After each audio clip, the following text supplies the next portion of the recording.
Am I the meanest?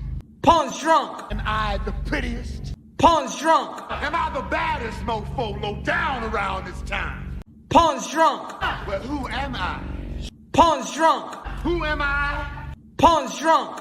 I can't hear you. Pawn's drunk. AKA Mr. Moo Woo Shot himself. Of Harlem.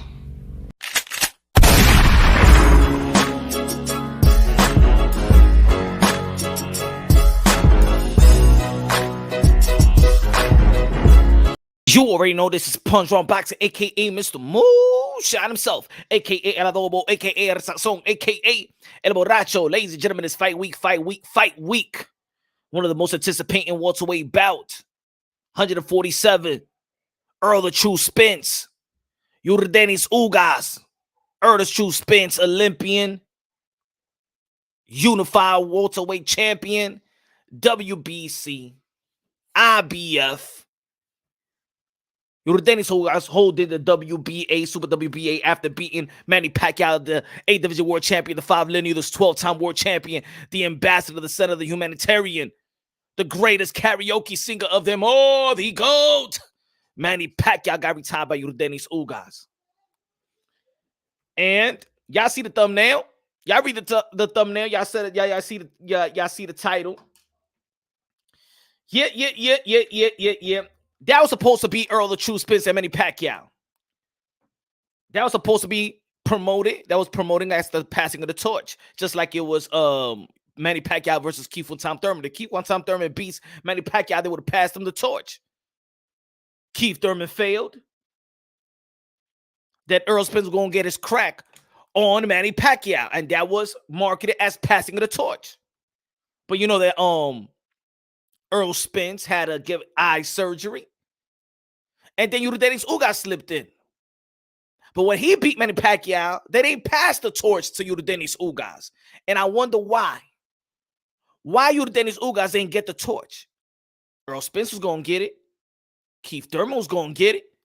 Why not Yordenis Ugas? Huh? What happened? They didn't want him to be the face of PBC. They didn't want him to be the face of the welterweight division. They didn't want to consider him as the guy to beat. I'm just saying. Dímelo, mi hermano. Dímelo. Gabe Lopez in the building. Benito in the building. What's good? Gonzalez in the building. Ya tú sabes, el pastor de boxeo. Ya tú sabes. Here I am in the pulpit of boxing. Hello, darling.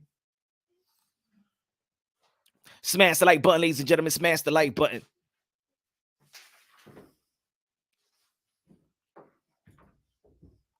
Smash the like button. Super Funk, not me. I'm giving him a shot. He continues to shock everyone when they keep counting him out. Yeah, I said it in the title. The most disrespected fighter, Yordenis Ugas. The most disrespected fighter, Yordenis Ugas. Yeah, we're going to be talking about that. And of course, we're going to be breaking it down also. Linda in the building. UK in the building. What's good? Roman Punch. Why you always on Triple G when you know he beat Canelo twice? Now, I don't believe that he beat Canelo Alvarez twice. I think that the first one was a draw. Could have gone either way. And I think the second one, Canelo Alvarez whooped his ass. That's what I believe. That's what I believe, Roman. But, you know, you're entitled to your opinion. You see boxing probably different than me. You scored about probably different than me. All I see was that Canelo Alvarez whooped Triple G's ass in the second fight. And in the first fight, it was a draw. Could have gone either way, though. 115, 113. Triple G. 115, 113. Canelo Alvarez. 114, 114. You know, could have gone either way. And that's why they had the rematch. The rematch was just due. The second time going around, you see Manny Pacquiao. Canelo Alvarez. The only reason why people's mad about that fight is because that 118, 110 card. That's why y'all mad. That's why people's mad. People can't get over that card. What about if that card was 115, 113? It was just that card that people feel like it was a robbery. No, Canelo Alvarez whooped Triple G's ass in the second fight.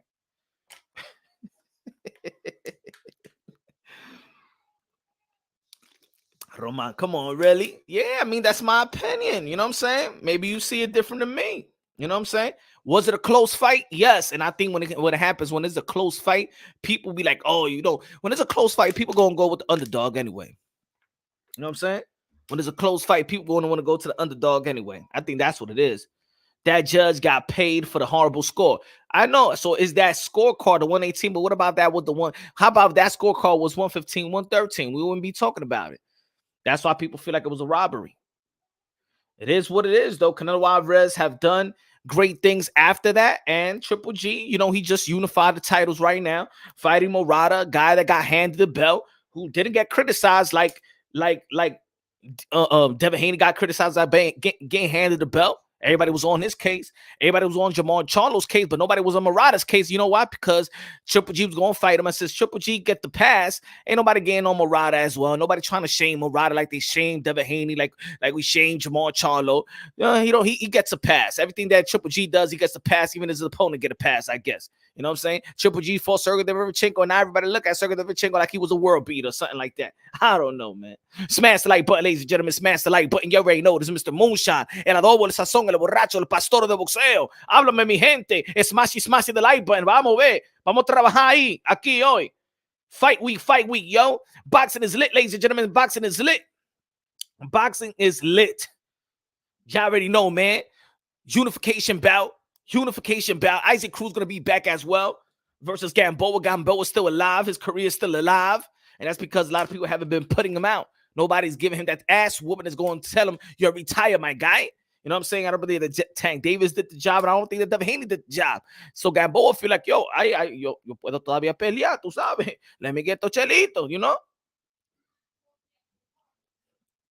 Smash the like button. Smash the like button, ladies and gentlemen. Shout out to all the boxing content creators that breaking it down unbiasedly, logically, and objectively. Again, this past weekend was a beautiful night of the sport of boxing. And a beautiful day in the sport of boxing out here in the East Coast. Yes, we had. What's good, Jackie? What's good, Maki? What's good, Gabe? What's good, everybody? We saw again a great outing by modern day warriors, modern day gladiators. They actually defined what a gladiator is, man. They actually defined it. Shout out to Erickson Lubin. He tweeted, hope he's doing well. Hope he's doing fine. Hope he's going to recover and come back stronger. Shout out to Sebastian Fondura, the Enigma. Man. Hope he's doing well as well. And everybody put themselves in that ring. You know what I'm saying? Pray that their health is good and they're recovering, getting good rest. You know what I'm saying? People around this media in these platforms talking about trying to take away Sebastian Fondura. You know what I'm saying? Even if they're not going all the way, just to put it in people's minds and stuff like that, talking about the viral testing. We just what was it, last week or just several days ago? I was going at it. I was flaming the Pablo Escobar PEDs. You know what I'm saying? Because he was trying to tweet that Errol Spence is this and this and that. I kept the same energy, right? I kept the same energy. You know what I'm saying? Trying to shame, right? I kept the same energy with the Pablo Escobar PEDs. Mr. Snack himself. The Jose Canseco of boxing. I kept the same energy, right? And then there's other people that want to talk about Sebastian Fondura. I'm keeping the same energy, so nobody should be mad. Don't be mad. I'm just calling it out, man. Think it's fair? I think it's not fair.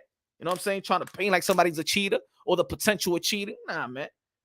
Don't circulate that in people's minds. But this weekend's going to be good, y'all. This month is going to be incredible. This month is going to be good. It's going to sustain the sport of boxing. I want boxing to be back on the forefront of sport entertainment in America especially. So we got an American Olympian versus el cubano, the Yordenis Ugas. The man that I believe get disrespected, overlooked, devalued. Yep.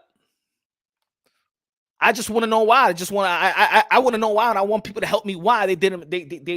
I want to know why Yordenis Ugas don't have the torch. I want to know why the people in the people, mass media, a bunch of people, all of us and stuff like that in general, just don't consider that Yordenis Ugas the number one welterweight. I believe that Manny Pacquiao beat the number one welterweight at the time, in which was Keith from Tom Thurman, that was the unified champion, never lost it, vacated the belt, but he never lost it. Was pound for pound. In ESPN, I remember Keith from Tom Thurman was number 4 on the pound for pound list. Manny Pacquiao beat Keith Thurman, becoming the cash cow of the welterweight division, and also beating the best guy, right? The guy that Bud Crawford was chasing, the guy that Errol Spence was chasing. Manny Pacquiao beat Keith Tom Thurman, which at that point becomes Manny Pacquiao become the number one guy. And if Keith Tom Thurman didn't beat Manny Pacquiao, the torch wasn't passed. So they marketed Errol Spence, Manny versus Manny Pacquiao, as if Errol Spence beat Manny Pacquiao, he will be the torch. We're walking into a new era. But Yordenis Ugas beat Manny Pacquiao, and he gets nothing. Nothing. Nada. Crumbs. Treat him like a substitute teacher. And I'm not going to say just the media, but let's keep it real. Even one of the greatest of all time, Manny Pacquiao and his team, disrespected Yordenis Ugas, thinking y'all could get an elite welterweight in 11 days' notice. Because I know, let's be real, let's be honest, Manny Pacquiao's team would not put no damn Errol Spence in 11 days' notice versus Manny Pacquiao and his layoff. They wouldn't put Manny Pacquiao versus Keith Tom Thurman on 11 days' notice. They wouldn't put not even Danny Garcia on 11 days' notice. They wouldn't put Sean Porter on 11 days' notice. They wouldn't put no Terrence Crawford on 11 days' notice. But they say, Yordenis Ugas, man, let Manny Pacquiao beat him and stuff like that. Then we move forward to the Errol Spence, Manny Pacquiao. And Yordenis Ugas threw the monkey wrench.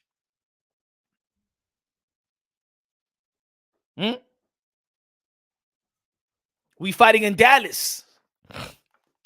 We fighting in Dallas, at Errol Spence home, in which that, hey, great stadium, going to be a great turnout. But Yordenis Ugas beat the man. Isn't it when you beat the man, you become the man or something like that? But I guess for Yordenis Ugas, it was a monkey wrench. Yordenis Ugas was not supposed to beat Manny Pacquiao. So he don't get no torch. Even as the super WBA, the only super WBA that has been mandated since they elevated the super WBA was Yordenis Ugas so he could fight Stanionis. Mira que el falta de respeto. And Yordenis Ugas had to fight the WBA so he could get the chance to fight Errol the True Spence to unify the title so this fight could come to fruition. This fight is happening because Yordenis Ugas fighting for himself. Not because everybody else was fighting for Yordenis Ugas. It's because Yordenis Ugas wanted this fight. He wanted this fight more than Bud Crawford wanted Errol Spence. He wanted this fight more than Keith Thurman wanted this fight. He wanted Errol Spence more than anybody has ever wanted Errol Spence. Yordenis Ugas fought the WBA because he could have got this title. He could have got that. He could have got that fight with Stanionis. He could have got that fight with Stanionis. They probably was begging Yordenis Ugas. No. Quédate con ese muchacho and stuff like that. Pelea Stanionis. Deja ese tipo quieto. Deja Errol quieto. We talking about legacy reign supreme, and we talk about a lot of fighters fighting for their legacy, not fighting for legacy.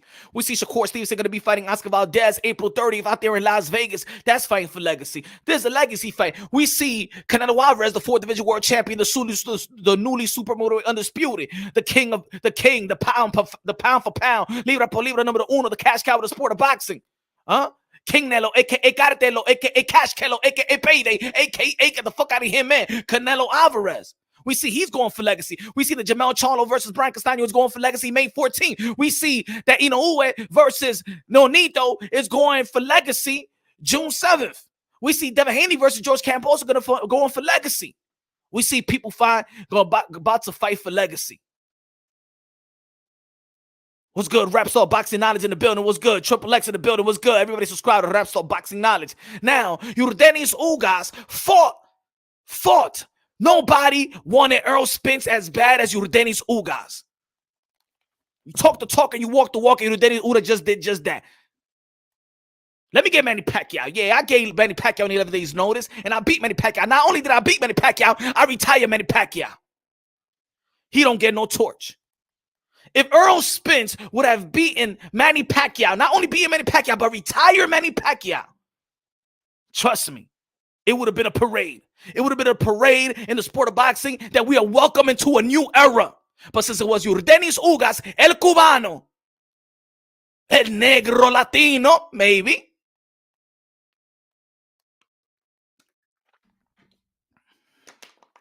no le dieron nada. Matter of fact, they disrespected him so much that within days, they mandated Yordenis Ugas.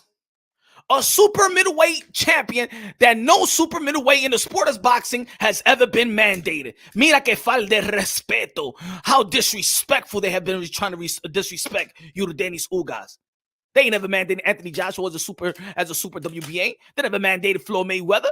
They never mandated Keith. They never mandated any super WBA. They ain't mandated no Leo Santa Cruz. They ain't mandated. They never mandated the super WBA champion. But they did with Yordenis Ugas for the first time, and I just want to know why. Why Yordenis Ugas? That's like all of a sudden they mandating the franchise. You'd be like, oh shit, they mandated the franchise. Okay, cool.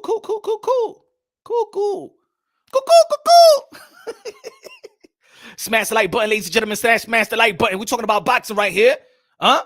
We just trying to find some understanding. That's all. Some concrete understanding. That's all we trying to do. Smash the like button. Make love to the like button. Kiss the like button.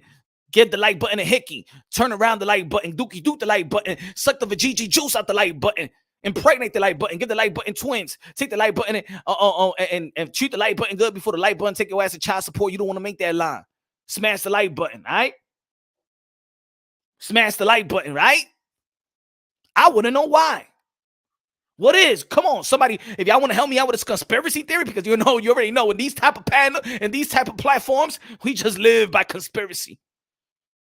Why they don't respect you to Yordenis Ugas? Some people be like, hey, yo, he's just set up to lose. We ain't gonna go at. We ain't gonna say that. Because I believe Yordenis Ugas got the tools to actually beat Errol Spence. Now, it's Errol Spence. Do I believe that Errol Spence going to lose to Yordenis Ugas? No, I got Errol Spence. I'm predicting that Errol Spence is actually going to beat Yordenis Ugas. But I will not be surprised if Yordenis Ugas defeats Errol the True Spence. It would not be an upset, in my opinion, if Yordenis Ugas beat the Errol Spence. And I understand why, even if you respect Yordenis Ugas, and even you have faith in the skills and talent and determination and hard work, dedication, and a great ambassador to the sport of boxing, does everything right, don't get in trouble, stays in shape, got a good-looking girl. But the thing is, you don't want Yordenis Ugas to win. Even though you want to see a good fight, even though you feel like, you know what, Yordenis Ugas is good for the sport, you do not want to see Yordenis Ugas win, because you know why? It messes up the mega fight with Bud Crawford versus Errol the True Spence. But ever since I started this channel, I've seen a lot of people throwing some monkey wrenches, and I've been saying that the worst thing you could do is over-marinate a fight. I can understand the build-up to a fight. I can understand the marination to a fight. I can understand the marketing. I can understand that all the moolah is not on the pot yet. Bud Crawford versus Errol Spence is an over-marinated fight. And what happens when something is over-marinated? The boxing gods don't like it. Jerry Hurd was supposed to fight Jamel Charlo. What happened? Tony Harrison beat Jamel Charlo, and then J-Rock beat Jerry Hurd through the monkey wrench. We were supposed to see Anthony Joshua versus Deontay Wilder. Guess what? Andy Ruiz threw the monkey wrench. Now we're supposed to be watching Bud Crawford and Errol the True Spence, because nothing was standing in the way of Errol Spence. Nothing was standing in the way of Bud Crawford. So this fight could come to fruition. But guess what? Somebody might throw a monkey wrench, and it's going to be the same guy that threw the monkey wrench versus Manny Pacquiao. Smash the like button, ladies and gentlemen. Smash the like button. I ain't playing around with y'all. Aquí estamos trabajando. Aquí es respeto a miedo. No es que te respeto a Poncho Dronky, eh? Y es respeto, eh? What's good, Brown? What's good, Brown? Team Bonafide was good. Triple X, he said Pat got KO'd by Manuel Marquez, and Floyd fight easy, still lucrative. Let's go, Ugas. Domingo Bonilla from New York in the building. NYC was good, man.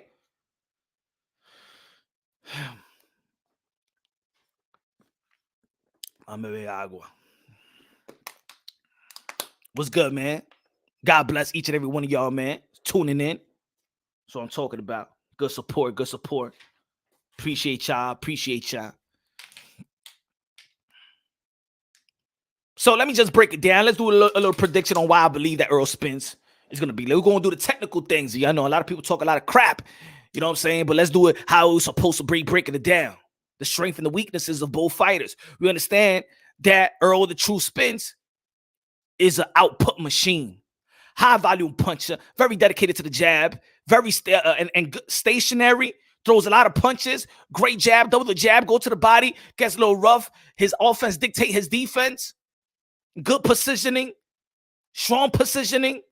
People want to talk about the car accident. I ain't going to talk about it. We already talked about the car accident, before the Danny Garcia fight. We could talk about the eye injury, because even with the eye injury, you know what I'm saying? We talked about the eye injury when Errol Spence fought Kell Brook, and we found out that he had limited sparring to prepare for Errol Spence. Now we don't know. He said that he's 100%. The camp said that he's been going 100%. He's been in camp for such a long time. He's gotten hit. He's all right. Yeah, at the end of the day, you know what I'm saying? Your eye's your eye. Donnie Medina, dímelo mi hermano, what's good? Dímelo mi hermano, what's good? Mr. Moonshine, the best. The goats, I say. Yordenis Ugas, the stepchild. He's the stepchild. That's how they treat him. The unwanted stepchild. And even if Yordenis Ugas understand what I'm saying right now, he'd be like, hey, cálmate, mi hermano, tú sabes, because Yordenis Ugas is a humble cat. He always praising everybody, always praising his contemporaries. Even I get mad with Yordenis Ugas. Mira, hey, tú estás muy humilde. You're too humble to all these cats, Yordenis Ugas. They don't respect you like that. You're too humble, mi hermano. But maybe humbleness is why God has blessed him with the opportunity that he has been given. Has an interesting story. Smash the like button, ladies and gentlemen. Smash the like button. Usted no quieren oír boxeo. Hey, smash the like button, my friend. Because they think black and Spanish can't fit in that. We don't deserve the credit.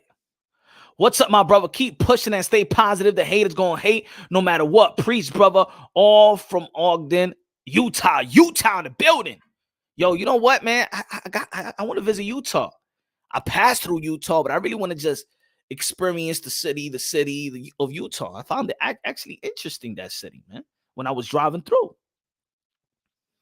Super Spence is throwing a lot of punches per round. He must be Epo logic with Fundora. I'm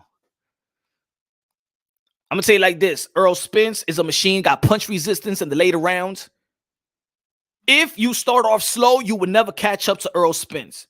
If Yordenis Ugas subjects himself to being a counterpuncher, meaning he's going to be second, he will never catch up to Errol the True Spence. It is very hard to outwork and outpunch Errol the True Spence. Now, one thing about Errol the True Spence that I believe that, I'm not going to say he's a weak, but if we're going to say weakness or you know what I'm saying, the pros and cons of Errol Spence, he stays in line. He throws so many punches that he is subjected to get hit, and he is there in line so you can hit him. Yet the fighters that he fights normally do not like to throw some combinations. You got to throw some combination because Errol Spence like fighting with the high guard. And when you throw some combination, Errol Spence usually don't want to counter you back. See, Errol Spence is not the counter puncher. If you throw enough punches to Errol Spence, it's either he want to fight back, unless if he got the range to do so. If you go toe to toe, you know what I'm saying, phone booth fighting, he would throw those body shots, right? But if from a distance and you throw some combination from a distance, he would put the high guard, he would step back, and when you have Errol Spence on his heel, you already know he's not sitting on his punches. And then guess what? That's why a guy like he couldn't even knock out a Michael Garcia, because he was hitting Michael Garcia with everything in the kitchen sink. He threw almost 1,000 punches. He was trying to KO Mikey Garcia. Ladies and gentlemen, don't let the people lie to you. Errol Spence was trying to KO Mikey Garcia. He just couldn't. He was hitting him with a lot of shots, but you know what? He wasn't sitting down on a lot of his punches. He was moving around. He was showcasing his movement. So when you're moving a lot, but yet you landing punches and you're throwing punches, you're not sitting down on your punches. So the power is not that effective. But don't let the people lie to you, all right? Hold on, give me a second.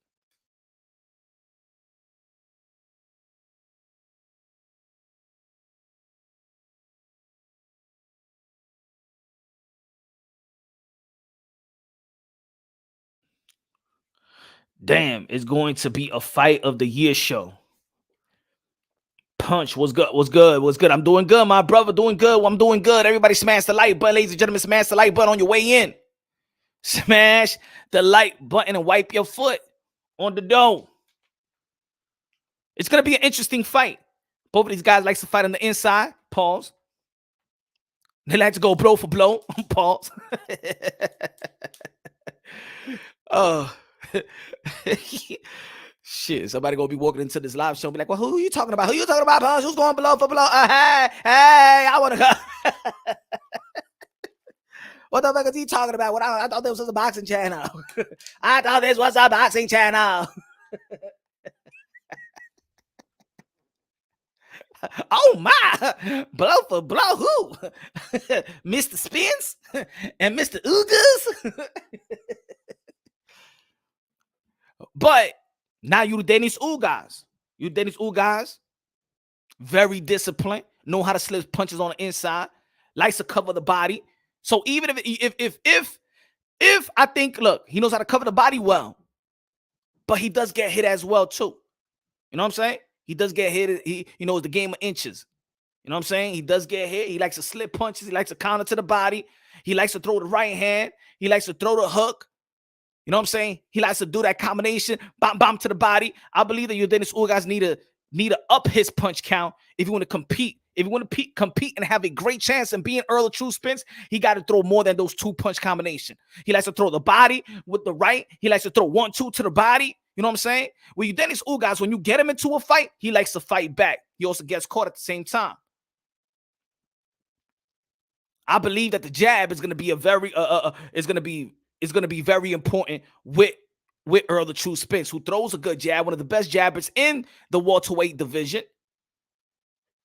But also, with Errol Spence throwing a lot of jabs, Errol Spence usually don't throw the half jab. He usually don't throw the pawn jab. Errol Spence, he likes to catch the punches and stuff like that. But Errol Spence likes to throw a stiff jab to the body, stiff jab to the head. And when he throws the stiff jab, the more stiff jab, you know what I'm saying, it's going to take you a long time to bring that guard up. So you'll throw the stiff jab, hang. That's why you could counter Errol Spence over his jab, just like Kell Brook did, because he actually commits to every jab he throws. He throws a hard, stiff jab, but then the harder you throw it, it takes longer. Remember the game of seconds. It takes longer you to guard back up. So if he throws that jab, you got to throw that right hand, the kryptonite to a southpaw. So Ugas, who have not great power, but the time that he has knocked down his opponent has been landing that right hand. The times that Yordenis Ugas have dropped his opponent is by connecting with the right hand. Now, we could see a little bit of Yordenis Ugas doing what Kell Brook did years ago, right? Like I said, Errol Spence has not changed at all. But one thing about Errol Spence, he has incredible motor. What's good, Cali in the building? What's good, Cali? What is good, Star? What's good? Damian said Errol Spence versus Ugas. I think Spence will win a close decision. Me too, my brother. But I could see where Yordenis Ugas could be successful. You cannot play second. You have to. And I think it's going to be harder for Yordenis Ugas to actually go blow. It's going to be punch for punch because Errol Spence is a machine. Errol Spence motor is like none other. Errol Spence motor is like a chocolatito motor. It's like the Energizer Bunny. Pause. He keeps coming. He coming and coming and coming and coming. Errol Spence take no breaks. He takes no minutes off. He takes no punch. He's going to be punching. Sometimes he throws the jab, but sometimes it's not straight, and that's why he get countered. But Errol Spence, you got to throw some combination. Errol Spence, in all his fights, he is the ring general. He sets the pace. He sets the tone, and he outpunches his opponent. So even though that you may be doing good, it's not enough. It's never enough. You got to go punch for punch with Errol Spence. If you connect 2 punches on Errol Spence is going to connect 3 punches. If you connect 4 punches, he's going to connect 5. If you're going to connect 2, he's going to connect 3. If you connect 1, he's going to connect 2. But one thing about Errol Spence, he is going to give you those openings in which you are going to counter him. Now it's up to Yordenis Ugas to commit combinations, counter with combination, not 1-punch combination. Don't do what Danny Garcia did, because even if you check, look, if you do your studies, if you check the 7th round, later in the 7th round, Danny Garcia and Earl the True Spence. Go check that. Go check it out. Do your film study, because I've been doing film study a lot. Matter of fact, I was up all night doing film study with a lot of fighters. You know what I'm saying? I was even watching I was watching Pretty Boy Floyd last night too, man.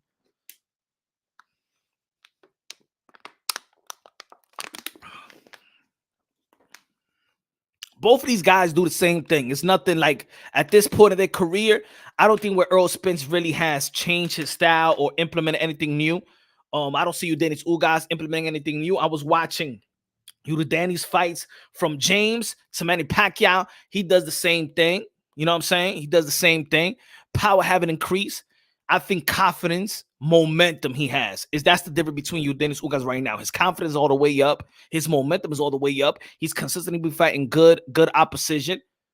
You know what I'm saying? I believe that Yordenis Ugas fight to the level of his competition. I think when he gets a big fight, Yordenis Ugas is here. When he fought James, I'm here. I'm going to get a title shot, right? When he fought Manny Pacquiao, oh yeah, man, I'm telling you, I'm going to prove the people wrong. When he fought Omar Figueroa, who beat Earl the True Spence in the amateurs, he said, I'm going to do my thing. So Yordenis Ugas fight to the level of the moment, the level of the competition, and I believe that Yordenis Ugas is going to be doing very, very well. Is he going to outpoint Earl the True Spence? I don't think so. Is he going to hurt Earl the True Spence? I don't think so. And if he does hit him with flush shots, I believe in the grill of Errol Spence. I believe in the grit of Errol Spence. And do I believe he's going to go down? When Errol Spence does get hurt, he's the type that he's going to, you know what I'm saying? He's going to want that work more. I believe a guy that actually does beat Errol Spence got to have movement.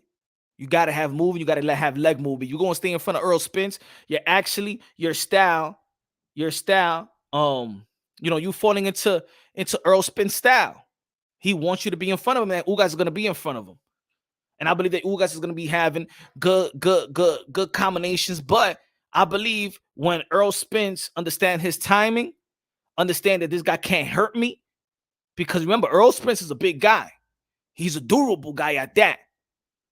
Errol Spence is going to rehydrate to, if he's 147, going to rehydrate to, I believe that he's going to rehydrate to 160, probably 3. To be honest, he's going to rehydrate a lot. You know what I'm saying? Bay said, I think Ugas going to surprise folks. Spence hard to hit. See right there, Boston hard hit. I don't think so. For me, he's not hard to hit. He's hard to throw some to land combinations at, but he's not hard. He stays in line. Errol Spence Errol Spence don't faint. Errol Spence really doesn't slip too many punches.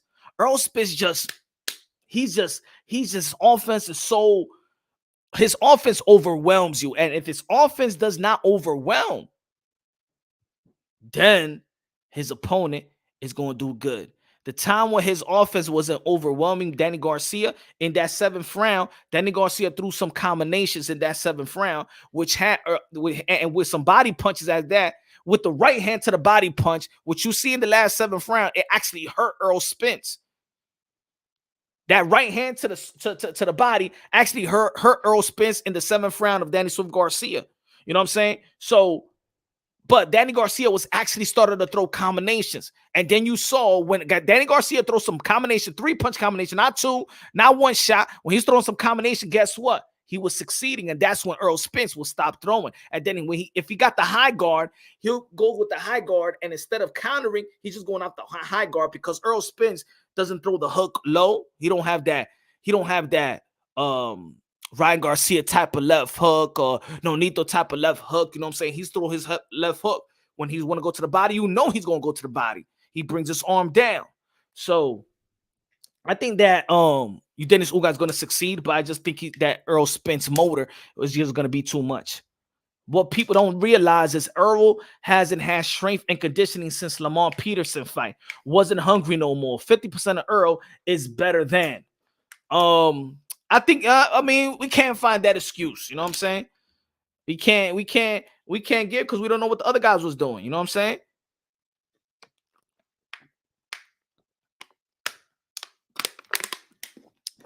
You know?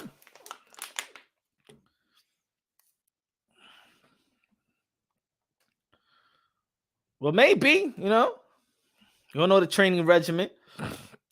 What's good, Sosa? Good looking out, man. I appreciate that. Sosa Smith in the building. What's good, Sosa? Good looking out. Good looking out. Most welterweight. Now you're about to see the Earl that nobody wanted to fight. Danny fought Earl off the car accident. Earl, let's hit welterweight. People say they never seen Errol Spence get stunned. He got stunned by the fuck? Errol Spence got stunned by Emmanuel Lardy. And then after Emmanuel Lardy, who was 15-0, they was like, man, we're gonna put him with a power puncher, man. We're gonna put him with a power puncher. Sosa Smith, good looking out, man. Appreciate you, Sosa. He said, watch, he stops Ugas or it'll send you so. Or it'll send you so. Oh, I'll send you 50. Okay, my fault. Watch, he stops Ugas or I'll send you 50. All right, okay. All right. Okay. All right. That's okay. That's good. Let's go, Ugas. Stay alive, Ugas. Just stay alive, man. Just do the whole 12, man. Well, let's not forget that Ugas has lost 2 in the past. I think he got four losses. A lot of people question loss versus Sean Porter. A lot of people feel like Yordenis Ugas actually beat Sean Porter. And a lot of people also feel that Yordenis Ugas contains Sean Porter better than Errol Spence. Styles make fights though. Errol Spence look like he's in he's ready to go. He's very disciplined. He got a farm. He ain't going out. He ain't trying to be a rapper. He ain't having no whiskey.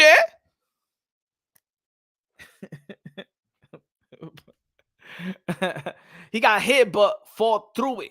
So did Floyd. Yes. But I'm going to tell you like this. Errol Spence stays in line. Just remember what I'm telling you. Errol Spence stays in line. I believe the opponent that's going to give Errol Spence a real tough fight. Real tough. I know that Sean Porter give him a tough fight because you know what? Sean Porter don't stay in line. Sean Porter moves around. Sean Porter got a lot of footwork. You know what I'm saying? You just can't sit down with Sean Porter. And when he finally got to sit down, yeah, then he clipped Sean Porter, but he couldn't do that. That's why I believe that a Bud Crawford could beat Errol Spence. And that's why I still think that Keith Thurman is going to be hard for Errol Spence because of the movement. If you stand in front of Errol Spence, he's going to get you. He's going to get you. Regardless if he's going to knock you out, he's going to outpoint you. It's hard to outbox, to outpoint Errol Spence. He has probably the rate. The rate is number 1. The motor is number 1. The punch resistance, him and Bud Crawford. Footwork, Bud Crawford. Intellect, Bud Crawford. Adjustments, I don't even believe that anybody has made Errol Spence adjust. A lot of people say that, oh, Kell Brook made him adjust. No, I think that Errol Spence just kept on coming and coming and coming. Pause. He just kept on going and kept on going. And like, again, Kell Brook after the 8th, after the 7th round, just could not sustain that type of pace with Errol Spence. We see Ugas is vulnerable. We see him with Abel Ramos, vulnerable. We haven't seen too much of the vulnerability of Errol Spence, but we see him where you could counter. He is there to be hit. Now, would you risk it? Because he's going to come up with he's going to come with some flames. Spence does what his opponents do best. Mikey. Well, we see, look, Errol Spence is an Olympian. Yordenis Ugas is an Olympian. We're talking about 2 small fighters. And the good thing about this fight is 2 fundamentally sound fighters. Errol Spence is very traditional. Very traditional. He ain't doing nothing like he's a special fighter, but he's not doing anything special. You know what I'm saying? You understand what I'm trying to say? Special fighter, but not doing anything. He's going to throw the jab. He's going to work behind the jab. The jab's going to take it around the world. He got good punches. He throws a lot of punches. He knows when he's throwing the punches. He breaks you down. Good old fashioned Hagler type of approach. Good old fashioned Hagler type of approach. The school of haggler. That's Errol Spence. The school of haggler. Just a workaholic in that ring. In that ring, he's a workaholic. He's the hardest working man in that ring. Good looking out. Good looking out. Punch. Watch Spence fight. Watch really what he do. Trust me, I've been watching Spence since the Olympics, brother. I watch Spence a lot. I watch all these guys a lot, man. El Domi, dímelo, mi hermano, El Domi. That fight Spence had with Porter show he has dog in him. Two, aside from his boxing skills. Yep, Spence show a lot of dog, and also Ugas show a lot of dog. So these is two dogs go inside the ring. You know what I'm saying? And this one is more technical, more technically sound. I think that Yordenis Ugas, even if he has a title, was going in there with nothing to lose. Errol very special, but makes fight simple. Yeah. I don't think that nobody has made Errol Spence adjust. You know what I'm saying? Maybe Errol Spence is just beating these guys off his B level. We don't know. But I think that he really had to dig in to beat Sean Porter, because if he didn't win those championship rounds, put it this way, if he did not knock down, remember, he won a split decision, even with a knockdown. He won a split decision versus Sean Porter, even with a knockdown. If he did not knock down Sean Porter was going to beat Errol True Spence. And this is what I say.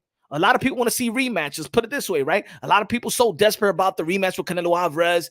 A lot of people, look, a lot of people so desperate with the Canelo Alvarez and Triple G. Oh, he got to get the trilogy. You got to get the trilogy. You know, there's a lot of fights in the sport of boxing that I think deserve more of a rematch. Before, I think that Sean Porter deserved the rematch versus Errol Spence. That's how good it was. That's how close it was. He ain't never got it.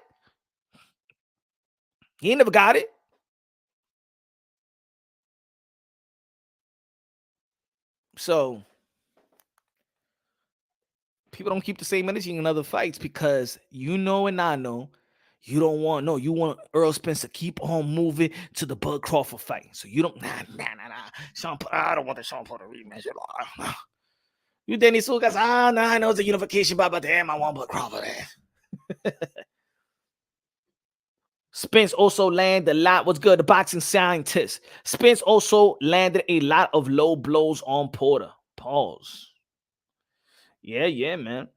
XA Form in the building. He said, Punch, how come you want undisputed at middleweight, but you don't want undisputed at welterweight? No, I do want undisputed at welterweight. Of course I want undisputed at welterweight. When did I say that I don't want undisputed at welterweight? Of course I want undisputed at welterweight. Of course. I'm just saying in the meantime, a guy like Bud Crawford can fight Keith and Tom Thurman. Of course I want undisputed at the welterweight division. What are you talking about? But I think that people just looking at the undisputed with Bud Crawford and Errol Spence, not looking at the undisputed between Bud Crawford and Yordenis Ugas. So of course I want the undisputed. I want the undisputed in every weight division. I want the undisputed in 168. I want the undisputed in 175. I want the undisputed in the welterweight. I want the undisputed in the heavyweight. I want the undisputed everywhere. That's why I'm saying. That's why I said with Canelo Alvarez, if he's already in 175, and Beterbiev and Joe Smith Jr. is fighting. So my man, we want to see the undisputed 175. I don't need to see no damn trilogy. Fuck that shit. Triple G. Let Canelo Alvarez do what he want to do in 175, and you do what you got to do in 160. Smash the like button, ladies and gentlemen. Smash the like button. Let's go, man. Let's get these mediocre numbers up. Again, shout out to Erickson Lubin and Fondora. Damn, I'm still thinking about that fight. That fight was so good. I'm still thinking about that fight. That fight was so good. Shout out to Triple G though. I know, guys. I've been a little bit. I've been on a little hate train on Triple G. You know what I'm saying? I keep it real. I know, man. I've been on a little hate train on Triple G, man. I just don't want to see the trilogy. That's what it is. And I'm being hard on him, but he did something. He did a good thing, man. Unified the titles of the middleweight division. Unified the titles, you know.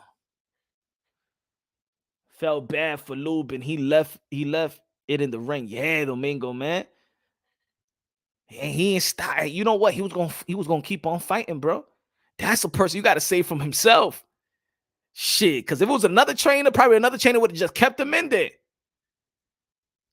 Man, for real, this guy is a yo. When I tell you, look, this is why I be getting tagged. That's why I get erratic when people want to diss fighters, man. Was good talk. That's why I get tight when people want to diss fighters. Yeah, yo, don't question the hearts of these fighters. This is what they do. This is what they do, yo. You know Erickson Lubin was out there. I'm gonna die in this ring. You know what I'm saying? Even when people like to question even the young lion Gabe Flores, he was winning to die that fight. When everybody was praying for his dad to stop the fight, he was winning to die. I don't give a damn.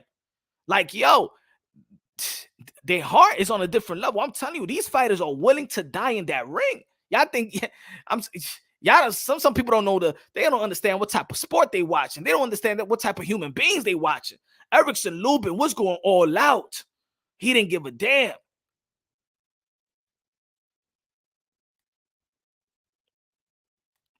Did you see the Daniel Cunningham news? 5 million on his Let's Go hunt.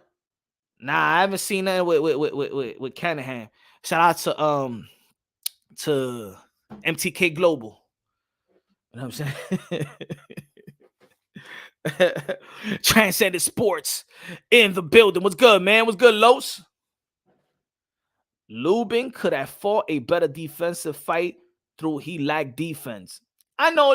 Look, Domingo Bonilla. In every fight, we could nitpick what he should have done better. To be honest, man. Even when we said, damn, he could have been defensive defense. Let's say for Fundora could have done. Even Fundora winning, he could have done better. 6'6", you can't implement the jab and just that's the easiest thing that that's the most common sense, right? Stick the jab. You 6'6", nobody should be getting next to you, but he wanted to fight the inside. Their style, whether the pros and cons of their style is what made this fight a fight of the year candidate. You know what I'm saying? Their styles, their pros and cons, their strengths and weaknesses is what made this fight the way it is. This is the type of fight, no matter how we love the technical part of it, the sweet science of it, the defense, the hit and not get hit. Him getting hit and sustaining those hits and staying up with those hits and kept on whatever, man, I'm fighting, is what made Erickson Lubin been given the type of praise and props of his warrior-like style. That I could take the hits and I'm going to give the hits and whatever, man. Mano we mano, man. I'm going to knock you down. You're going to knock me down, whatever. Feel me? But their pros and cons is what made this fight one of the fight of the year. He said, respect. MTK Global, man. Respect on all their fighters, too. Gary Cully, one of the enigmas in 135. I'm telling you, folks, about Gary Cully, yo. He's 6'3" in 135-pound division. Look at Sebastian Fundora, 6'6" in 154-pound division. We got an enigma in 135. I'm telling you right now, people are going to duck that work. I'm telling you, we got another Fundora in 135. And your boy, Mr. Moonshine, been talking about it, the ghetto wizard 2.0, Gary Cully. I'm telling you, folks, y'all better look out for that guy. 6'3", 135-pound division, 6'3" and 135. That's Lomachenko's what, 5'5"? Imagine him fighting Gary Cully at 6'3". Telling you, y'all. Lubin face got beat up so bad they accused Fundora. Said Lubin face got beat up so bad that they accused Fundora with loaded gloves and PEDs. I mean, look, that's what happens when you do something great, man. We're living in a time right now where regular people just can't understand greatness. You know what I'm saying? Because doing great things is abnormal. Not everybody do great things in life every day, right? Especially in sports. You know what I'm saying? I don't know, man. That's just discrediting the work of a warrior. But it is. I always come on. We see it in these platforms, and we see there's always one type of ethnicity to get this type of work from others. You know what I'm saying? I said it. I saw the video yesterday. Y'all want to catch the video after the live? Yeah, I posted the video up. Motherfuckers know who they are. Y'all know who they are. Huh? Here we go. Here we go again. You know what I'm saying? Here we go again. But it is what it is. I got more bullets in the holster. Let's see what people are going to be talking about throughout the week. Shit. We know if Errol Spence loses, they're going to blame the guy that's working with Yordenis Ugas. We know. Mo 6'3", give him something to eat. Feed that boy. Domingo Bonilla said there's only one Fundora. LOL, he's 6'6", only one. So think about it. Even with all the defense in the world, how can you actually prepare to fight Fundora? With all the defense in the world, all the preparation in the world, what 6'6" are you going to get to spar? What 6'6" are you going to get to spar? Erickson Lubin's team, what 6'6" are you going to get to spar? You're going to find somebody in the NBA? Huh? Hey, yo, LeBron James, can you come over, man? So, and just, you know what I'm saying? Give me some looks. Somebody skinny like that, 6'6", skinny like that throws a lot of punches and want to punch in the inside. Tell me somebody you're going to find like that. Tell me what sparring partner you know and I know that's going to help anybody to prepare for Fundora. You just gotta be smart enough and good enough to adjust on the fly. Right there when the bell rings, you gotta adjust to this towering guy, skinny dude that throws a lot of punches and want to hit and want to throw some uppercuts. Hey, yo, I'm gonna keep it like not even Tyson Fury throws uppercuts. 6'6" dude is throwing uppercuts on the inside, trying to muscle you on the inside. Where is he going to prepare? Where you gonna find a sparring partner to prepare for Fundora? Why they trying to say he cheated? Because their girl cheated on him. Life is cheating on them. You know what I'm saying? Life is cheating on those people that hate Fundora, that want to question Fundora, that can't believe that Fundora was just that good. Life is cheating on them. You know what I'm saying? That's what it is. I'm telling you, there's some bitter ass people, man, watching boxing. That's why I've been going hard at the fans. There's some bitter ass people. There's some low lives in the sport of boxing. They're not in it for boxing, bro. I'm telling y'all, folks. A lot of people out here getting misled. A lot of people out here getting misled. This ain't about boxing. A lot of people out here that got boxing channels and talk about the sport of boxing. It's not about boxing. I'm telling you, y'all. I'm telling you. You're getting duped. You're getting played. You're getting hookwinked. You're getting bamboozled. I'm telling you. This ain't about boxing. It's not about boxing no more, man. It's not about boxing. Name shame them. They know who they are, man. Come on, man. We in the same community. They know who they are. They know who they are. As soon as they say my name, then I say. Everybody know. Yeah, that's why when I'm talking, y'all know who the fuck I'm talking about.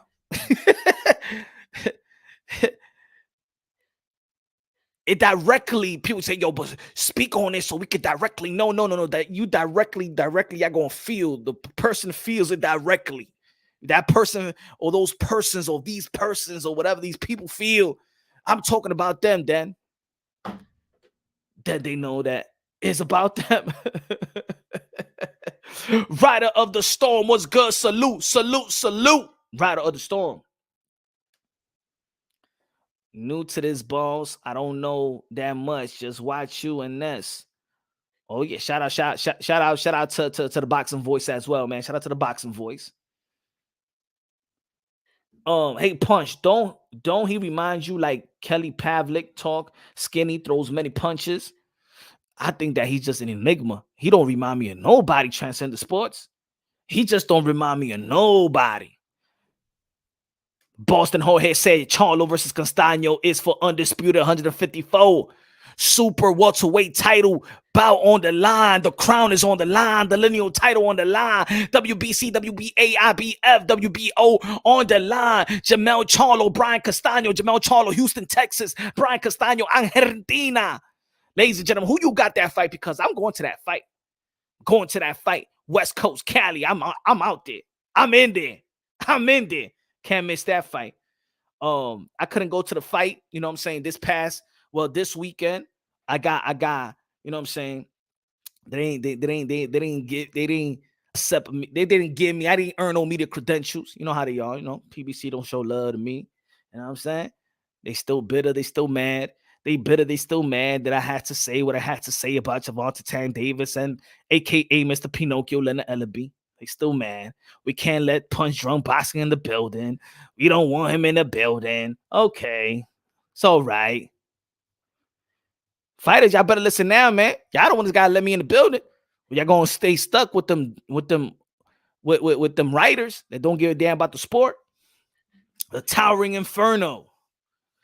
Right on the storm saying, I got Charlo. I got Charlo too, man.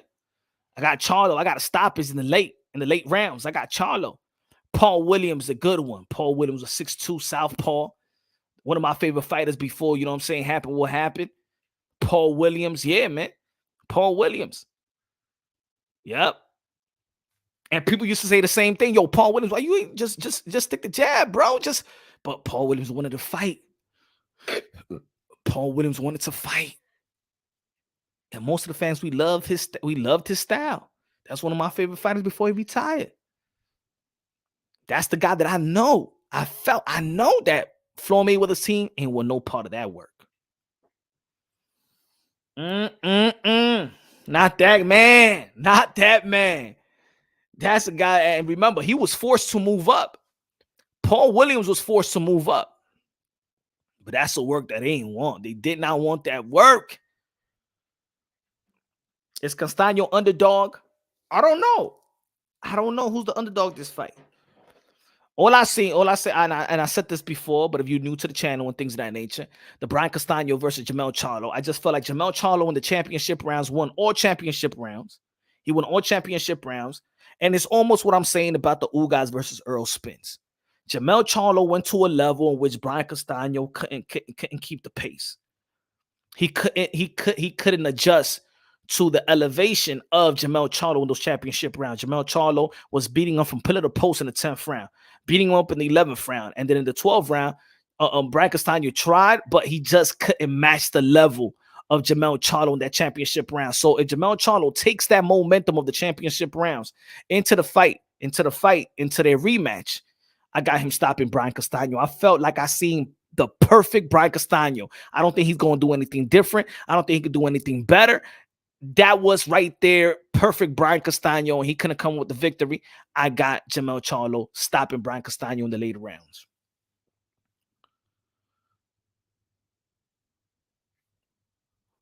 Transcendent Sports said, oh, well, after laws, there's always an excuse. Let me guess. They don't have any evidence. And there's going to be milk that until a rematch, they go milk until a rematch happens, like Wilder and Fury again. Yeah, but I don't want this to be attached to Erickson Lubin as well. I don't want I don't want people's stupidity to be attached to Erickson Lubin, because Erickson Lubin is a hard worker. Kevin Cunningham, one of the most prestige trainers, love Kevin Cunningham, one of the best gentlemen in the sport of boxing, one of the realest motherfuckers you could ever meet in the sport of boxing. So I didn't want their bullshit to even attach, because that's what's going to happen, right? And I don't want people, listen up, I don't want people to do that, because I think that a lot of people start hating fighters because of the people of the channels or the people that vouch for them in their respective channels. So you start hating the channel or the host. So you start hating the fighter that they're trying to promote. So don't try to attach your hatred toward this channel and then it trickles down to the fighter, because Lubin fought his heart out. He got heart, determination. He's a warrior. So the BS that's surrounded Fundura, don't attach it to Lubin. Don't attach it to Lubin. In my opinion, Castaño won the first fight. You mean, right, Victor Rodriguez? Yeah, there's people that feel like they won the first fight. I think that a lot of people just were surprised at Brian Castaño. And since Brian Castaño, a lot of people didn't expect a lot from Brian Castaño, he matched the level of Jermell Charlo. And then all of a sudden, I think people just found that the underdog. I mean, I think people fall. I think since most of us comes from, we all underdogs, right? In life, right? A lot of us comes from the hood, you know what I'm saying? Unfortunate background. So we're like the underdogs in the world, right? So naturally we go for the underdog, right? And then when the underdog actually, I was going for Jermell Charlo. And like I'm going for Jermell Charlo the second fight. But people neutrally, if you don't expect nothing from somebody and they match the level of the favorite, all of a sudden people think that the underdog won. People love giving more victories. HLD in the building. What's good, HLD? What's good, brother? What's good? In my opinion, Castaño, I read that one. Transcend the Sports Channel said, put the likes up, people. That's what I'm talking about, man. Like, smash the like button, ladies and gentlemen. Smash the like. We still got mediocre numbers out here, but it's all right. It's all right. That's the type of respect your boy Mr. Moonshine gets, but it's all right. Eric Sergio Martinez could have been the best to come out of Argentina, but his knees gave out. But he also started out late, man. He started late. Vic, good undercard this Saturday. Pitbull, Jose Valenzuela, Josecito Lopez. Yeah, it's a decent undercard. Not a better undercard than Jermell Charlo versus Brian Castaño. I'm gonna tell you that. Not a better undercard than that. Dicky, 2 guns. Pause. Saludo punch. See how they hating on brown Latinos, brother. The hate is real. Oh, it's us, man. You already know, man. It's real, man. Por los latinos, mi gente. Siempre un odio con nosotros. Pues ya tenemos los machetes, ya. No lo vamos a callar, ya. Vamos a hablar. No lo vamos a callar, ya. That's it. We ain't gonna stay quiet no more. That's it. Con el can. You know what I'm saying? Siempre lo estamos quedando callados. No, it's not that. No, ahora que charamos de foca. ¿Qué ustedes están hablando? Ese lo que tengo ustedes, porque el apoyo de nosotros es fuerte. Desde la vaina, maldito. Huele a Project Pissy Vinegar. Hey, true. Forget about that punch, man. Dímelo, punch. Dale con el machetazo. Así mimito, Randy Hernández. Pásame el machetazo a esta gente. Hediondo que son ellos. Hablando zika. Hasta las mujeres no le gustan a ellos.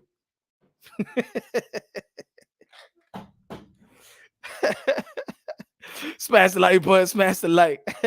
Smash the like. Hey, true. Forget about that punch. I'm forget about that. Punch arrested wielding a machete with no license. I always carry a machete. I always had, siempre en el carro tengo a darle un machetazo, lo que quieran. Bang, bang, bang. All right, punch. See you later, bro. I got to go to sleep. It's good, but I got to go to work tomorrow. I see you and your next one tomorrow during the week, bro. Let's go. Ugas. Okay, Roman. All right, man. Go to sleep. Gotta make that money for the family, all right? Gotta do what you gotta do, brother. Gotta do what you gotta do. General said Charlo might get beat. So, what do y'all see? Let me know. Let me know, because I think when people talk about the Jermell Charlo versus Brian Castaño, did y'all forget the championship rounds though? Like did y'all forget the momentum? Like, did y'all forget how he finished? Because I know in fights, traditionally, people always be like, you know, I remember when people used to talk about the Oscar de la Hoya in Trinidad, and everybody started out with but he won the championship rounds though.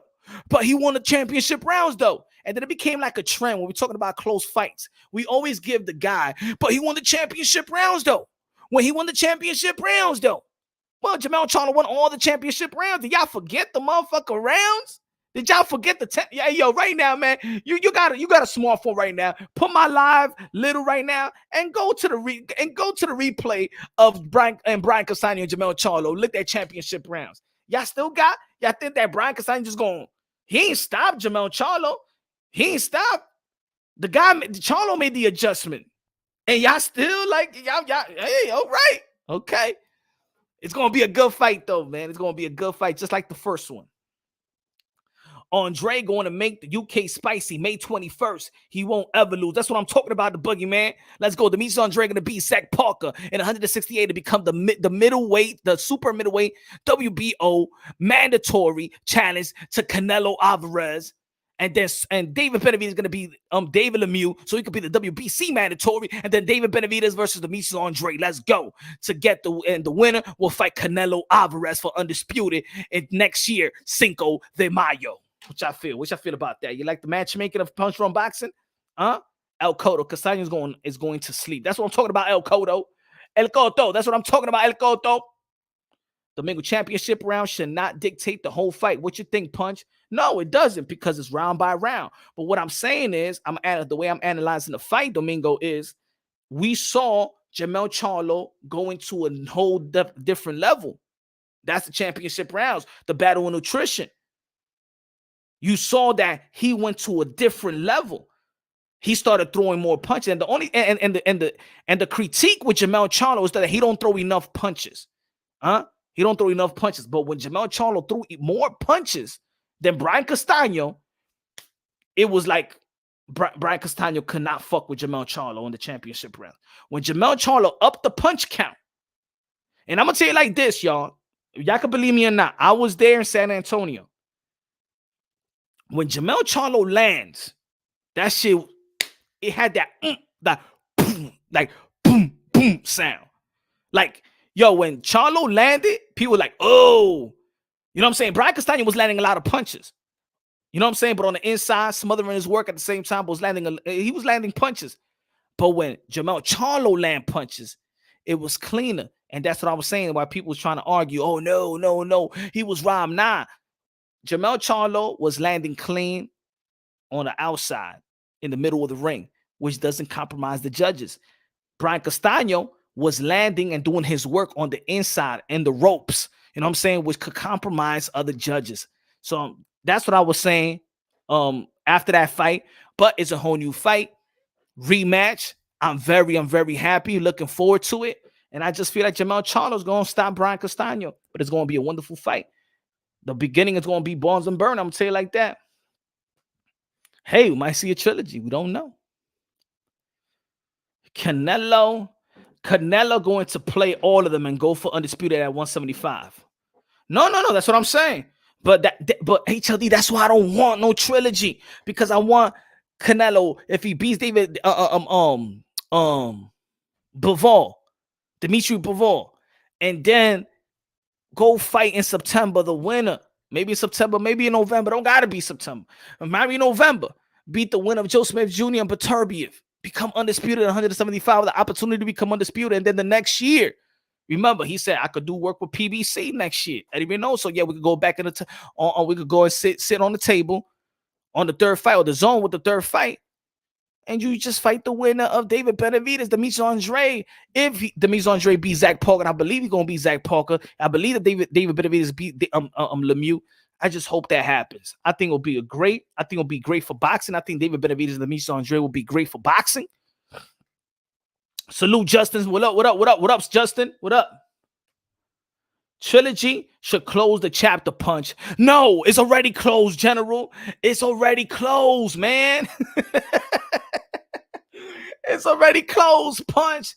I'm outro. Brother gotta clock back in, and tap in and give that like, thumbs up. That's what I'm talking about. Diggy 2 guns. Pow, pow. What's good? Up to the realest boxing channel. I'll see you on the next live. Dominican flag, Mexican flag, Latino, Latin America. Ya tú sabes, estamos aquí matando la gente. Adrian, undisputed 175. You already know. Justin Trouble, you already know. Trilogy should close the chapter. Who is Andre going to sign to after Parker? Hey, maybe if he beats Parker, maybe Samson could talk to Al, be like, hey, Al, I don't know the problem how you do, you know what I'm saying?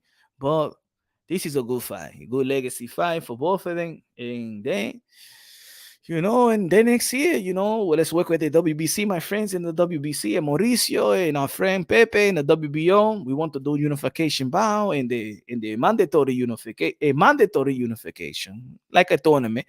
And then we go, next year, and then get David Benavidez. It's going to be very, very good. You missed the Puerto Rican flag. I missed the Puerto Rican flag. Come on, man. Qué bonita bandera. Qué bonita bandera. Qué bonita bandera. La bandera puertorriqueña. I missed the Puerto Rican flag. He didn't put the Puerto Rican flag. Will Bivol outbox Canelo? Hell no. Canelo Alvarez is seasoned good. Canelo Alvarez momentum is the best momentum in the sport of boxing. Canelo Alvarez is at his peak. Canelo Alvarez in his Black Mamba mode. He's in Michael Jordan zone. Let's go. Canelo Alvarez can't be beat, won't be beat. But if Bivol implements the type of jab that Kovalev implemented in their fight, be consistent with it. Nice stiff jab, control the range. Canelo Alvarez starts off slow. You just never know. Starts off slow. You just never know. But I believe that Canelo Alvarez is at a peak right now. He's invincible right now. That's why I see Canelo Alvarez. He's invincible right now. Well, let's see if Bivol wipes out the invincibility of Canelo Alvarez.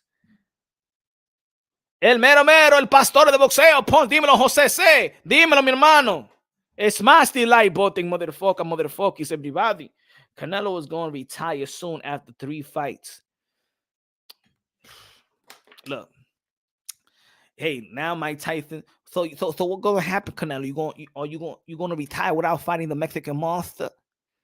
Huh, Canelo? You going to retire without fighting the Mexican monster? So Charlo, the Mexican monster. Come on, call him out. Who? The Mexican monster. Everybody saying they scared of him. Everybody's scared of the Mexican monster. Huh? But call him out. Come on, Charlo. Come on. God. Come on, call him out, Charlo. Come on, call him out. Come on, call him a bitch or something. Call him out. Who got the Mexican monster? Call him out. Come on, tell him you're gonna stop. Come on, tell him you're gonna eat his children like I did to Lennox Lewis. Come on, call him out. Come on.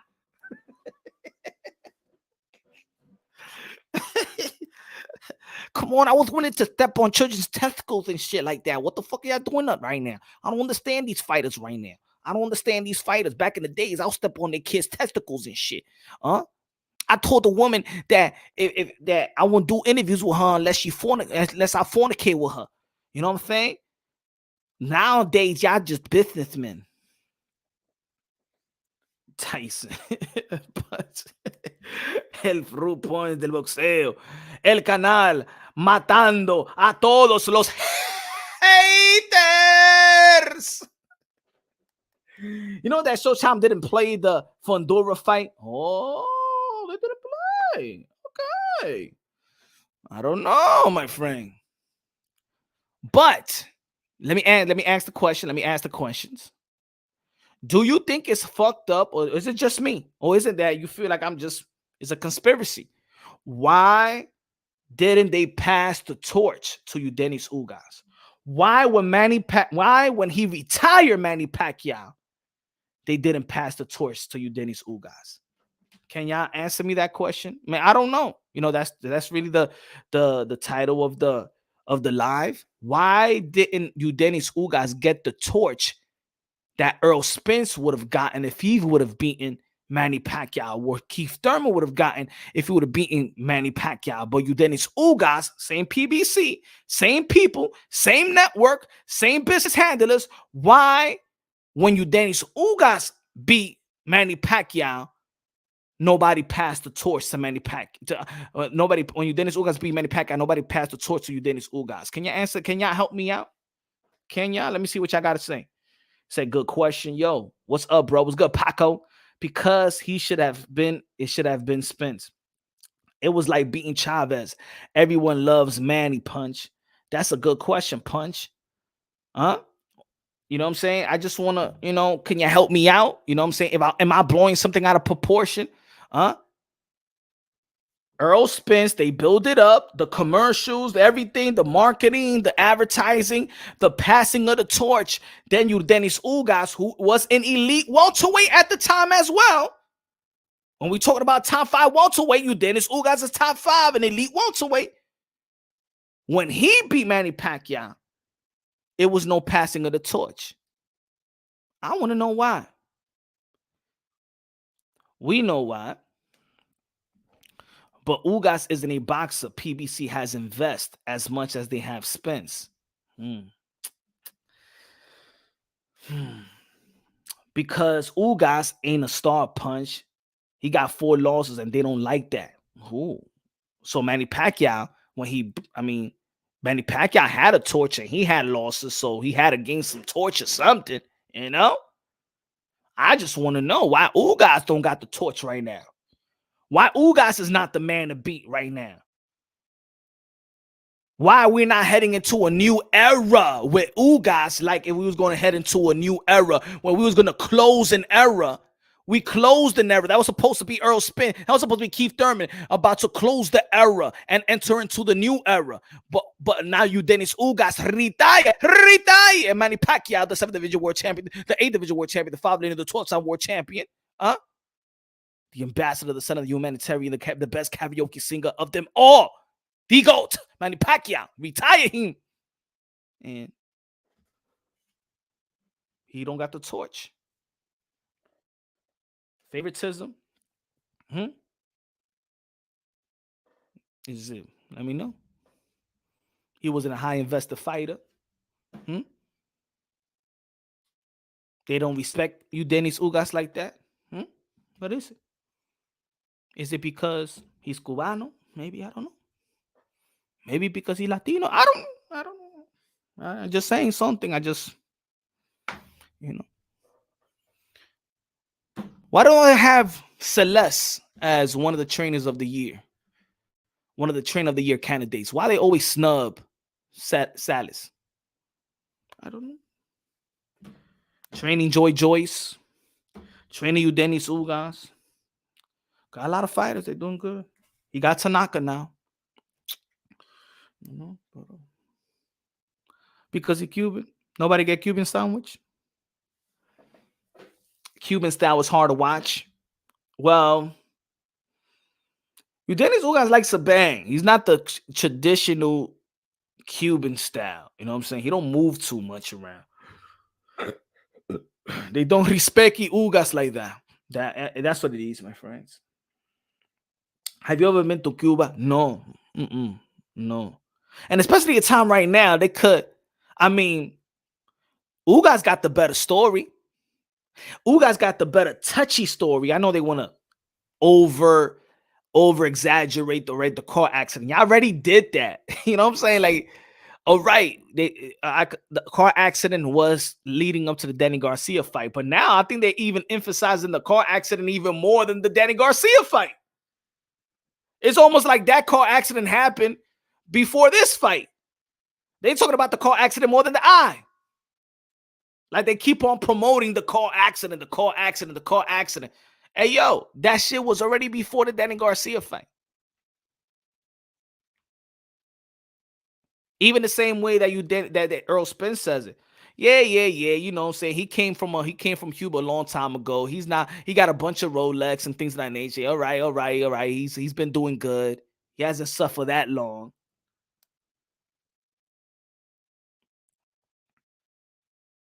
Yordenis Ugas got a better got a more touchy story, got a more struggle story. His story is not self-inflicted.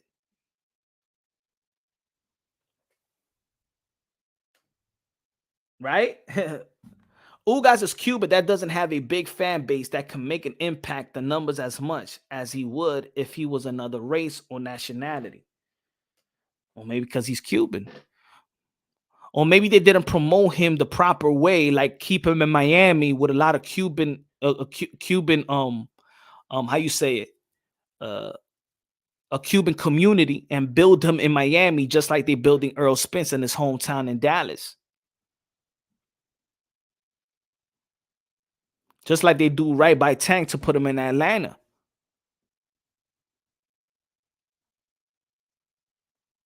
I just feel like Ugas is the most disrespected fighter in boxing. What's good, Vaughn? I do think so.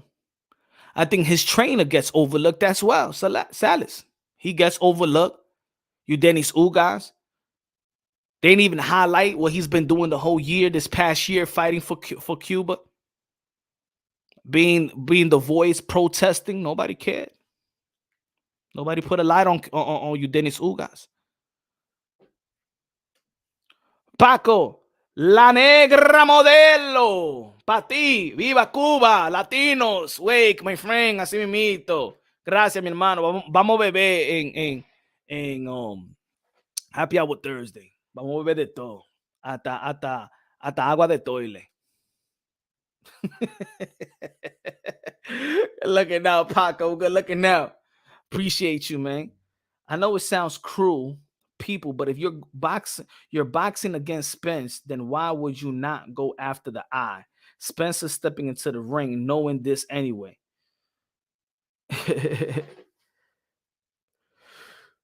Ugas is being quiet or being slept on. Yeah, man. And he got a great chance to throw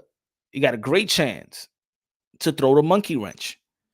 But if he beats Errol Spence, it won't be an upset.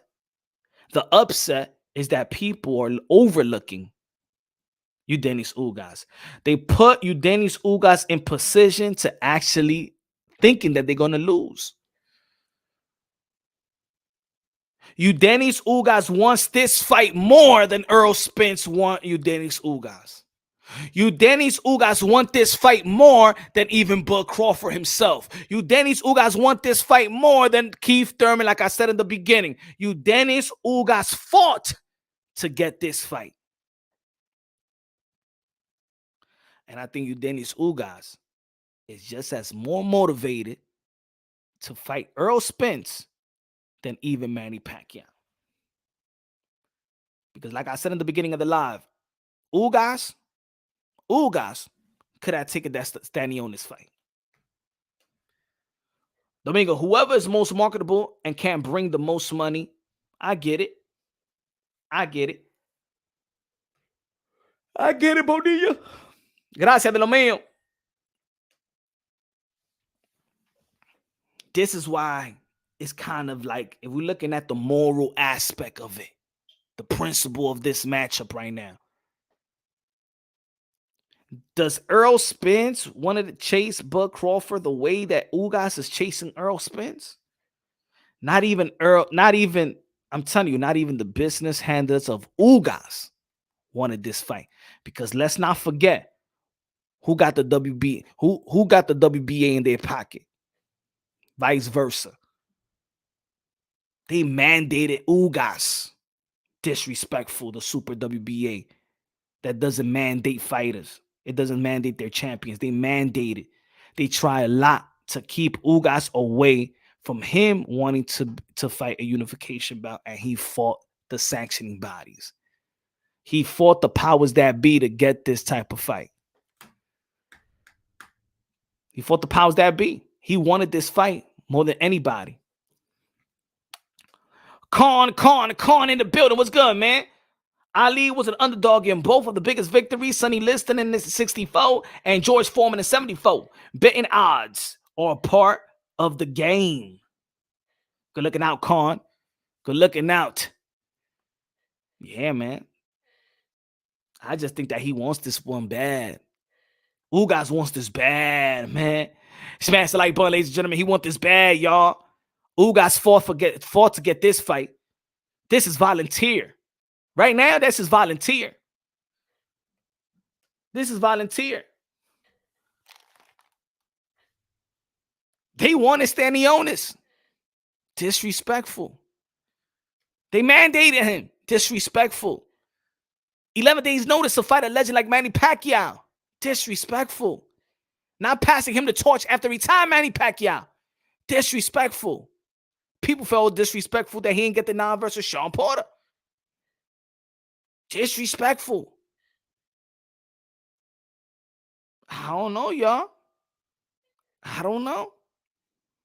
Snubbing salads. Disrespectful. Let it all fly, the Cuban flag. And be said, Transcend was a Afro-Latino, but he was from Puerto Rico. There's mad Ricans in the States, and Black Americans are more familiar with Ricans due to proximity of living around Ricans for decades. Even still, Tito didn't have many American fans. Just look at Tito versus B-Hop. Is it that? Is it that he's Afro Latino? I'm gonna tell you, I asked um for Fortuna, Javier Fortuna. You know what I asked him? I asked him this once, and he actually said, "That's what it is." And even Ugas, I think he liked that. The he liked what I said. It was a tweet, right? Me and him was going back and forth. I don't know if it was Instagram. Yeah, it was on Instagram. It was on Instagram. It was an Instagram live. And I asked Javier Fortuna, like, I really don't like to talk about the race in boxing. We can talk about race in YouTube, right? In YouTube, but in racing, I don't believe that you're not kept away from anything in boxing because of your race. In YouTube, it's race shit. You know what I'm saying? Boxing content creators and stuff like that. But I'm talking about in actual boxing, the business of boxing. I don't think so, right? But I asked them, do you think that you have it harder, you know what I'm saying, by being a Afro Latino in boxing, even harder than a black? You know what I'm saying? We were just talking about race stuff like that. He said it's harder for us. It's harder for me. It's harder for Ugas and stuff like that. You know, something to look at. You know what I'm saying? We can understand that. Rasa chilling. Joseph Diaz. PD get on my nerves. You know what I'm saying? Hey, it is what's the saying? Whatever floats anybody's boat, right? People got their followers, people got their subscribers and things of that nature. It is what it is, man. I stay in my lane. But sometimes when shit all is lurking around the community and people hitting me up, yeah, yo, Punch, you heard what they say about Fundora? Yo, people are saying about the glove. People saying that he cheated. People saying that he didn't take the test. People saying this. People saying that. I'm like, all right, okay, I gotta speak. I gotta let me give my 2 cents into this. When I give my 2 cents, you already know how I'll go in. Also, he don't speak English, so it's harder to promote to American fans. And yeah, and I've been talking about the American fan base. The American fan base will support their own anyway. You know what I'm saying? So it's going to become harder as well. So it's hard to even adopt somebody, right? Because they don't consider Ugas probably American, you know? And it's sad because Cuba has a prestige, boxing school. You know what I'm saying? Everybody knows about the Cuban school. When it comes to they don't get the type of support, maybe not enough for them is here. I don't know. I just think Ugas not speaking English plus being Afro Latino, that's limits his marketability a lot. That's just the facts. I think that if Ugas was more machismo, but he's just too humble, too humble, too humble. You know what I'm saying? Just too humble. Too nice. That's the only thing Ugas, you too nice. You too nice always. I mean, like he acts like a pure fan of the guy that he's about to fight. Like it show respect, but it's almost like he wants to throw pictures with them. My God, it's just too lovey-dovey. That's what I don't like about Ugas. The only thing I don't like about Ugas, he's just too lovey-dovey, man. But people respect him then in the long run, after his career, that's a guy that he could walk into every room and he's very likable. You know what I'm saying? So in the long run, that's gonna work for you, Dennis Ugas. You know what I'm saying? Domingo, off topic. Make sure you are buying as much Bitcoin as you can, whether it's $100 a month, bi-monthly. Bitcoin is gold 2.0. Kodo didn't know English. Good looking now, good looking now, good looking out for the education, my brother. I appreciate that, Domingo. Young Star, 1320 punch. Who you got, Benavidez brothers or Charlo brothers? Charlo brothers. Yeah, I got the Charlo brothers on that one, brother. That's a good question, though. That's a good question. I mean, I got one brother over another brother, but the brother for this, you know what I'm saying? But I think if Jamel Charlo get this undisputed, you feel me? I get the Charlos on this one. I get the Charlo on this one. Maybe it'll change next year, but I got the Charlo brothers. Chick in the building. Good looking out, man. Appreciate that, man. Good question, though. Good question, youngster. Good question. Got something to think about, too. Something to think about. Maybe I answer that one too fast. Chick, what's good, man? Charlos have more gas between the two. Benavidez is just about David. But Fondura in there with Triple G. Castaño. General. He likes Castaño. Yo, I think the lead up to this fight on the channel is going to be good, man. It's going to be good. Because I think a lot of people here now saying Castaño. You know what I'm saying? I remember when I was talking about this fight, people was barely talking about Castaño. But, you know, hey. We'll see. We're going to see. Powers that beat Punch his fight thinking Spence will win. Making Spence versus Crawford or another big name bigger. I want to see Crawford versus Thurman while Spence be fighting Ugas, you know what I'm saying? I think probably Crawford's trying to save this fight. He making sure ain't nothing get in the way. Punch Drunk, I'm in love with Amanda Serrano. Mira, Vic. Me la dejan quieta, Vic. Déjamela quieta, oíste, que ella va a pelear. April 30, me la dejan quieta. Déjamela quieta. Amanda Serrano, the 7th Division World Champion, the pound for pound knockout queen of the sport of boxing. April 30, going to be in New York City, Madison Square Garden. Can't wait. I'm half Latino. I know a lot of people that can't speak English, but they get embarrassed and don't speak it too much. Yeah, facts, Choice. I know a lot of people that could speak the English. I think that was Canelo Alvarez. He wasn't too sure of himself. That's why I respect Michel Rivera. Michel Rivera, he's speaking. I don't give a fuck. You know, I win, and then that's it. And the thing that, you know, I train hard, and, you know, I ain't the resurrection of Muhammad Ali. You know, I win, and my team, thank you, Sansa, and him. Shout out to my boy Michel, yo. You know what I'm saying? He don't give a damn. He say, I don't need no chance. I don't need translator. I'm good. And thing and shit. Yeah. Let's go. Paco. I don't know my struggles. Y'all don't know the hustle. Latinos run this country. If y'all don't know how we move. We are the proud community. Latino.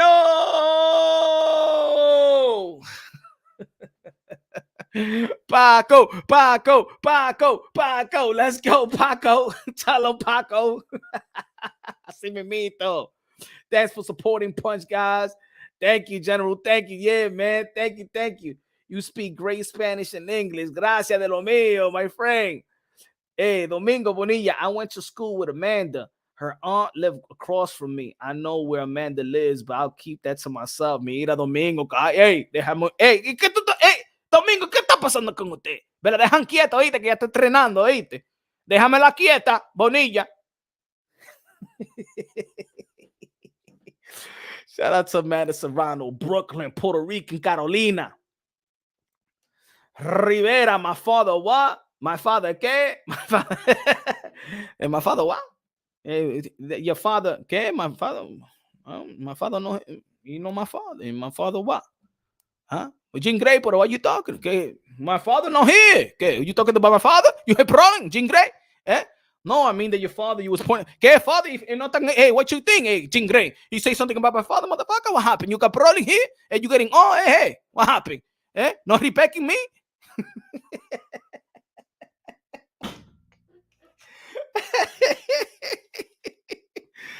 Jean Grey, hey, what you asking? Eh? I talk about fighting, you say about my father. You got problem? And you get una cosa que te quede a ti, que tú quieres que te dé a ti. You got problem with him, with father, me? What happened?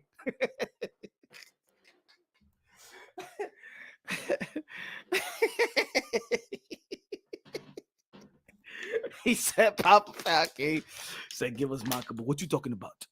If you want Makabu, you give super chat, okay? This no comedy show. You give Punch Drunk and super chat and you want to laugh, okay? You think this is fun? This is boxing, okay? If you want to see comedy, go see T.I. so you could get booed. See him how he got booed over there in the Barclays Center.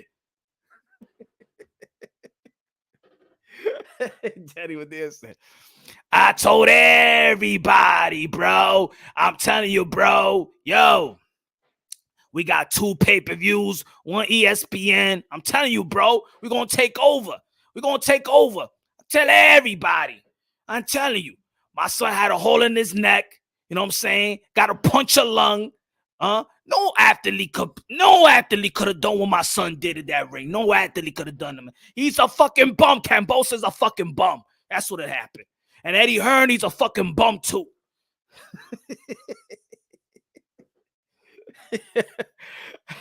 I told everybody the only way that my son would lose, the only way that just listen to me. The only way that I told that my son would lose if it's health. If it's health. Other than that, nobody could beat my son. Nobody. Boxing is boring without my son. Come on, bro. Come on, bro. You crazy? You crazy. You crazy. I told everybody. Loma, you saw how we did Loma? Huh? We beat Loma every round. We beat Loma every round.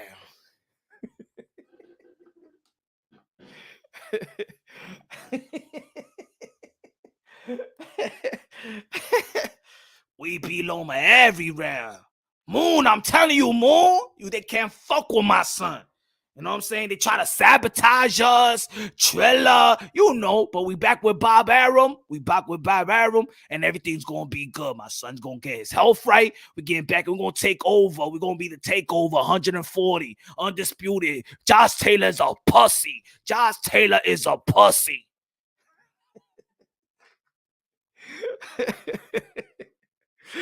Yo, senior, we need senior back, man. Let's go, man. People want senior to shut up, man. Keep talking your shit, senior. Fuck that shit, man. Keep talking your shit. We won 10-2. Fuck out. We won 11. We won the whole fucking fight. They cheated us. Get the fuck out of here. Cambosa, he's a fucking bum. Huh? You know what it was? You know what it was. He said, Paco, what the fuck you mean my son need a new trainer, huh? How about you? You can't do what I did with my son. Can you do what I did with my son? Can you do it with your son? Come to the sport of boxing. What you mean that my son need a new trainer? What the fuck are you talking about, Paco? You crazy, bro? Get the fuck out of here, bro. Huh?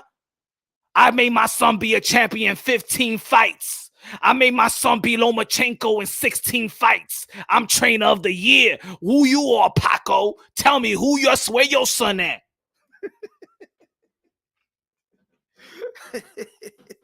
I told everybody. And like I'm going to tell you before, only reason we lost was because of health. Like I told, that's the only way that my son would lose, bro. And now we're going to 140, water under the bridge. That's it. We moving forward. If he wants to if that pussy Josh Taylor want to drop the belts, drop it. We still going to be undisputed. I guess we got to do it the hard way anyway.